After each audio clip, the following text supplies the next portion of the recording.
God bless everybody out here who heard my voice last year. And you're going to hear it this year, 95, and you're going to hear it every year after that. We look at death from a selfish side. Like, that guy died. Oh, it's so sad. Why is it sad? He's away from all of this bad stuff that's here on earth. Biggie was loved in the neighborhood. His funeral was a massive event. I'm ready to die and nobody can save me. Hello, my name is Sarah. I'm a small artist and I'm definitely not wearing a wig right now. This is Justice for Artists. And today we're going to be talking about the life and deaths of Craig Mack, Tupac, and Notorious B.I.G. Now I'm going to tell you in advance that Tupac is definitely the one that I know the most about. His life has been like a hyperfixation of mine for some of my life. So I don't really know exactly what's up with that, but I mean, he was a really big social justice warrior. He fought racial discrimination during the time that Nelson Mandela was in jail. I have so much more to say, but that's for the Tupac section. His mom got hooked on crack. He fucked Madonna and Whitney Houston. Okay. First we're talking about Craig Mack. Here comes a brand new flavor in you. Oh my god. Destiny told me to shut the fuck up. You've probably heard the name Craig Mack. He was a rapper back in the day with Tupac and Biggie Smalls. But did you know that later in life he joined a cult and then died? Well, I guess that ending part's a little bit inevitable. Getting a little existential on you here. He was born in 1970. He was under the Bad Boy label owned by P. Diddy, who, by the way, is an asshole. Spoiler alert, nobody saw that coming. God, fuck. So Craig Mack was under a label by P. Diddy called Bad Boy, and he refused to fire his manager, like his personal manager that he had at the time that was outside of the label. So P. Diddy said, hey, you're firing your manager or you're not working with us. And he didn't fire his manager, so he stopped working with them. So Craig was having problems and issues because he refused to fire his manager. And I really hate to say that's kind of when his music career fell off. And I don't want that to be true, but I mean... So Suge Knight is in charge of Death Row Records. Really scary, intimidating guy. Well, okay, he seems really nice and friendly, but you get on his bad side and it's mortifying. So Suge was establishing Death Row East at this time in New York. And initially, Craig Mack was gonna be their first artist that they represented. See, Tupac was really the one who started up Death Row East. But, some very traumatic stuff, some very deadly stuff happened to Tupac after that, as we unfortunately know. Craig Mack kind of steps back, decides not to sign with Death Row East at all. The night that Tupac got shot, Craig Mack was supposed to be there playing that night as well. See, now I mentioned that Suge was kind of a little bit ruthless in a bad way, and after a little while, his record label, Death Row, ends up kind of building up more of a notorious reputation. Notorious? But it's starting to get a little bit of a notorious reputation, and Craig Mack addresses this in an interview, saying that he doesn't want to be associated with them. Oh, no, we can't mess with you. Death Row. I'm like, no, that's not the case. You know what I'm saying? That's not the case. Please don't get caught in rap propaganda. He also speaks briefly on the murders of Pac and Biggie. Now, did you foresee a lot of times? Yeah. I mean, did I want it to be my man Big? No. Did I want it to be Pac? No. But did I see it? Yeah, I saw it. When Craig Mack leaves Bad Boy, the initial label that was owned by P. Diddy, Biggie comes out and says, we're not friends. That was a business relationship exclusively. We are not friends. Wants nothing to do with him. And is Craig on the album? Matt? Yeah.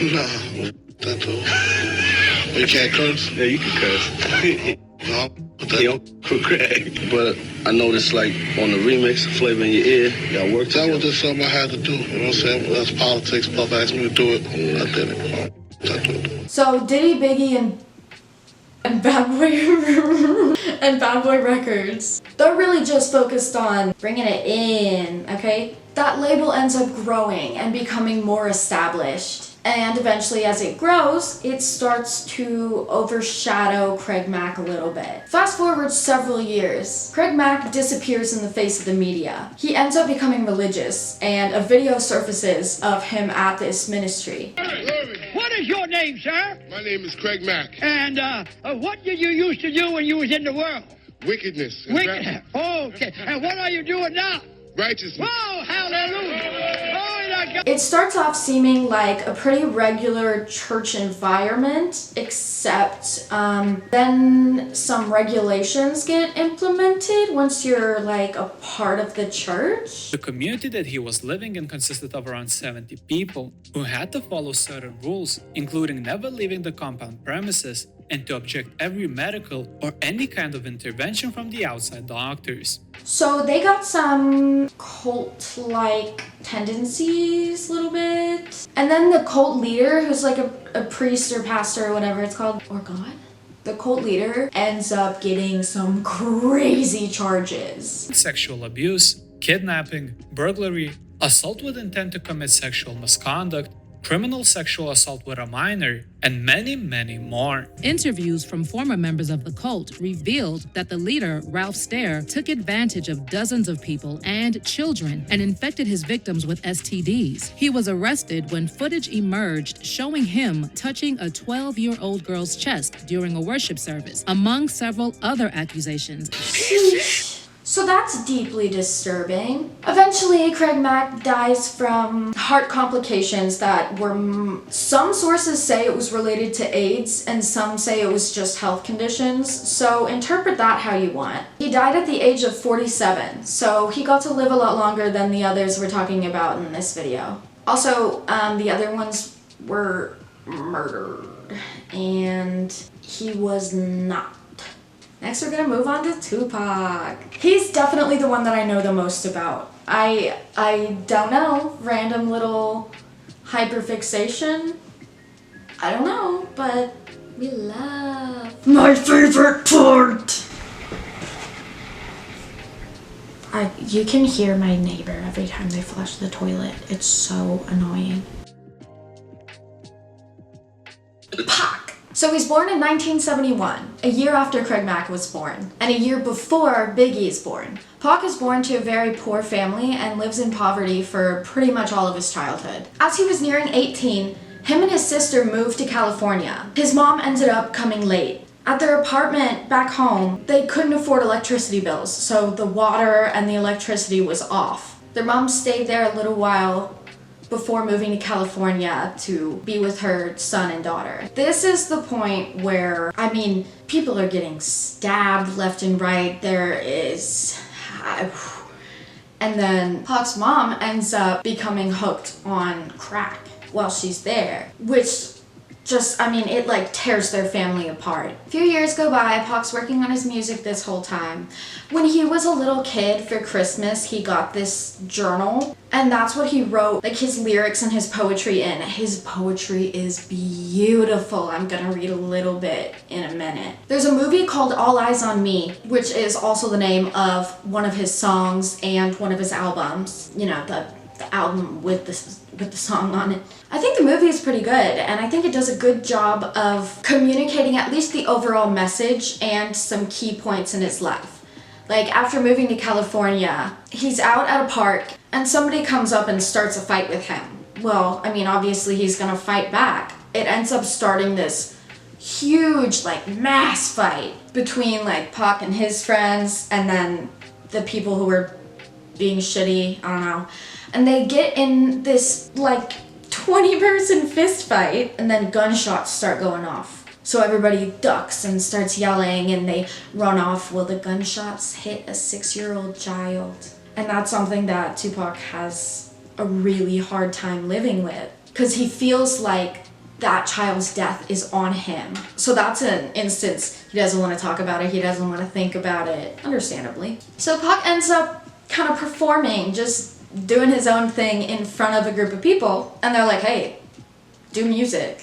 They're like, hey, we have some say in music, do music. So he hops on that, he starts doing music, and then before you know it, he's trying to get signed to a label, right? So he actually does agree to the first one at first, but then they tell him to scratch Brenda's Got a Baby. They said it was too distasteful. They said nobody wants to listen to something as depressing as that is.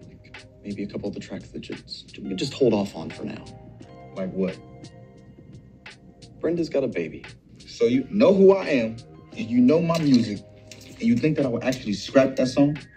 And it's probably why all the other labels have passed. But also with people wanting to be entertained, there are people that want to be heard. And that's where I come in. So Pac kind of steps back, and he's less interested, but the people still want to work with him. And he's not there super long. He ends up going to prison. Now, according to the movie, it was a false accusation, but there was an instance where supposedly his friends in the same hotel room as him essayed and beat. So she called the cops, obviously, and who do they pin it on? They pin it on Tupac. So Pac goes to prison, and he's there for a while. Suge Knight comes in.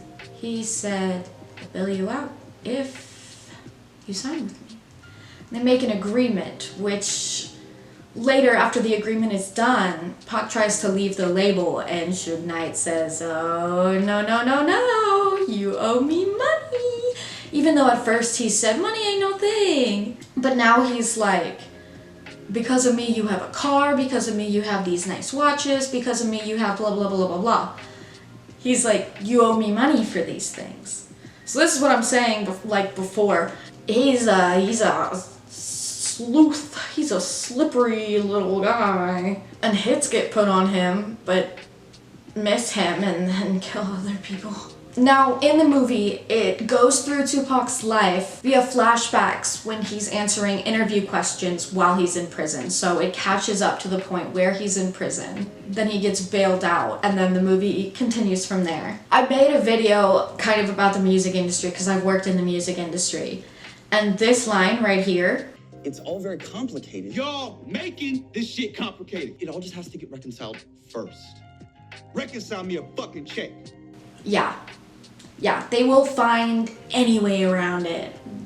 They, like, these artists, like, barely get paid, especially nowadays. Big bands can't afford to go on tour. Anyways, that's a whole nother video. It's just that the music industry is kind of fucked up, and I can say that from an inside perspective. But when Pac goes to Suge Knight and is like, hey, we finished our deal, it's been awesome working with you, I think I'm gonna go off and kind of do my own thing, and Suge's like, no, the fuck you're not. He ends up in some weird beef with Biggie and Diddy. Those names together are just, like, it's like a tongue twister. Biggie Diddy, Biggie Diddy, Biggie Diddy. Even if we saw them, we are businessmen. We're not animals. It's not like we're gonna see them and rush them and jump on them. If they see us and they want drama, we're gonna definitely bring it like only Death Row could bring it. But we're here as businessmen. He says in the kindest and most professional way, we're better than you. And I was actually watching these videos on Tupac's birthday, which I had no idea of, and now I'm convinced that we have some sort of connection. I'm insane though. Now while he's in his 20s, before his death, obviously, he gets shot several times. It's a setup, but he doesn't know who does it, so he starts accusing people of different things, and this is when Biggie gets accused of it, and he's like, no, I don't fuck with you anymore. When did it go sideways? Once Pac got shot. When he got shot, he felt like they did it, but... And this was when he got shot in New York? Yeah. Before he got shot in Vegas? There you go, right there. Yeah. The people that he thought did it had nothing to do with it. So they got beef.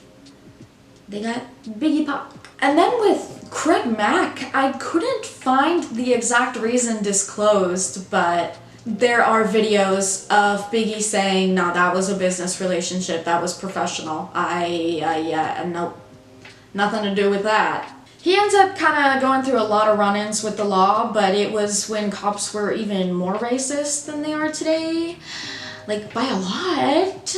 Shakur's private life has drawn more attention than his music. The rapper has been arrested 10 times since 1991. And so a lot of them were completely unjustified. A lot of them were him standing on the sidewalk. That's it. In September of 1996, Tupac is in the car with Suge Knight on their way to a club. A hit is placed on Suge Knight. A car drives up next to them, fires shots, and then drives off. So it's a drive-by shooting into the other car. And Pac is the one who gets shot though. And he makes it 6 days before dying in the hospital on September 13th, 1996. This is a great time to read the most depressing poem in this book, okay? Of course it's the last one. In the event of my demise, dedicated to those curious. In the event of my demise, when my heart can beat no more, I hope I die for a principle or belief that I had lived for. I will die before my time because I feel the shadow's depth, so much I wanted to accomplish before I reached my death. I've come to grips with the possibility and wiped the last tear from my eyes. I loved all who were positive in the event of my demise. Pac was shot when he was only 25 years old.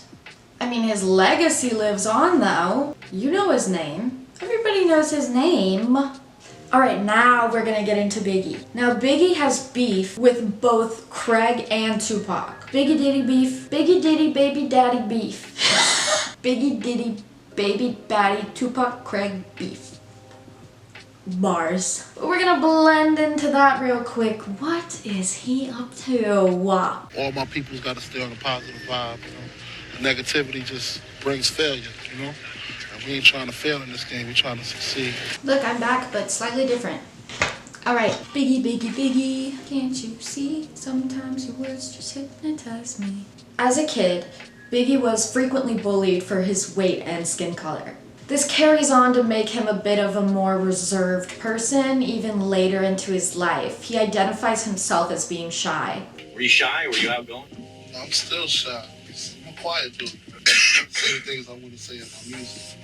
In his late teen years, Biggie was featured in a magazine under an article called Unsigned Hype that describes promising artists. And this is how Diddy ends up finding him. He's signing him to Uptown Records, but then Diddy gets fired. He's like, okay, I guess I'm gonna build from the ground up. He already promised Big that he was gonna be a millionaire by like a couple years from now. But it actually does work out. It's ambitious. My ambition says alright. It's ambitious, but it works. So he brings Biggie to his own label, which he calls Bad Boy Records. Now there's a huge feud between the East and the West Side hip-hop labels, especially once Tupac's setup accusations become very public. He said in one of his songs, and like I said, we're not going to go on and on about this, but he said in one of his songs, he knows you sent somebody to shoot him that first time. Is that true or false? Why? No, it's false. Why would I do that? Okay. I don't really know what's the reason for him doing what he did. Essentially, it was Brooklyn versus LA, or Bad Boy versus Death Row. He had his first child before Tupac was shot. Her name is Tiana Wallace, with her mother being Jan Jackson. Not Janet Jackson, just Jan Jackson. Biggie and Jan broke up pretty soon after having their child because of Biggie cheating on Jan with both Lil' Kim and Faith Evans. Because of the nature of the craft and also his cheating tendencies, he didn't get to spend a whole lot of time with his daughter once she was born. So even though he had an absent father, he kind of ended up being an absent father. Well, he later ends up marrying Faith Evans. She goes by Faye. Today, Tiana carries on her father's legacy with a clothing brand called Notorious Clothing. She's now in her 30s. His second child was born to Faye. She's a singer who already had a child named China. Biggie and Faith's child, CJ, was born in 1996, just 6 months before Biggie gets shot and killed. He's shot in a drive-by, really similar to the way that Tupac was shot, where it's from one car into another and then the people who shoot speed off. At this point, he had completed an album, but it hadn't been released yet. But it came out shortly after his death. It was titled Life After Death. He talks about death a lot. There are a lot of instances of him just saying, all this stress and stuff, you know, everything would be so much easier if I were just dead. He says that quite a bit. You told people, you know what, sometimes I'd just rather be dead, because in heaven or hell I could just chill out and I don't have anyone stressing on me. This whole music thing was supposed to be fun, not all this stress. That album sold more than 10 million copies. Biggie, Biggie, Biggie, can't you see? Sometimes your words just hypnotize me. And I can't. You're so. Now we're gonna go on to talk about the exploitation of these three artists. Because after their death, a lot of albums by them came out. And I'm just wondering where that money is going. Let's take a look-see. Most of it is just previous music except remastered. But we know that Biggie's last album that was fully done by him came out in 1997. It just feels like they're kind of milking it for whatever money they can get. And if that money is going to their family, I'm all for it. But I know it's most likely going to a label or some kind of agent. And then they're just profiting off of this person's death. He just didn't release albums in 1999, 2005, 2017, 2021, and 2022. Seeing as he was dead for all of those. But that's when he has these albums posted to Spotify. Now let's look at Tupac. So it looks like the last album that Tupac released was in 1997. So Tupac dies in 1996. There's an album from 1997 that I would believe he worked on, but see, again, from there, I don't think he released music in 2001, 2002, 2003, 2004, 2005, 2006, 2010, 2023, 2023. Yeah, so that's just not how death works. But they're just taking this voice of someone else, this musical talent that has been trained to be exactly what it is, and they just use that to make money. Okay, now we're gonna look into Craig Mack. He got to live till 2018 though. Let's see, singles? There's the exploitation. But seeing as he disappeared from the hip hop scene for a while, I'm willing to bet that this 2018 release was probably around the time of his death. Again, because death is great for marketing purposes. So, this 2018 album and this 2019 album, where's the money going? Where's the money going? This is exploitation. I don't care if they're dead. It's still exploiting them and their art and their voice. Okay, bye.